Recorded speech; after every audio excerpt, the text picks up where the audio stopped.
নাবালিগ অবস্থায় যার বাচ্চা মারা যায়, ওই বাচ্চাগুলিকে আল্লাহ পাক রব্বুল আলামিন কিয়ামতের ময়দানে বাপ মার জন্য বহুত বড় সুপারিশকারী বানায়।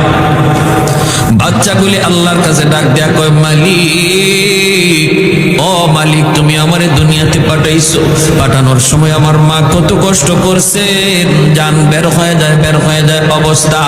এরপরে আমি দুনিয়াতে আসলাম, এত কষ্ট আমি মাকে দিলাম, কিন্তু মার কোনো খেদমত আমি করতে পারলাম না, আমার মার ঋণ আমি শোধ করতে পারলাম না।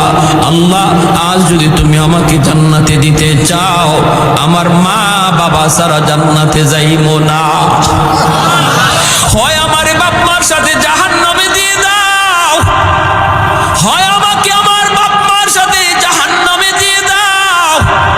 রব্বুল আলামিন তখন বলে, বান্দারে, আমি আল্লাহর আদত হচ্ছে জাহান্নামীকে জান্নাতে দেওয়া, কিন্তু কোন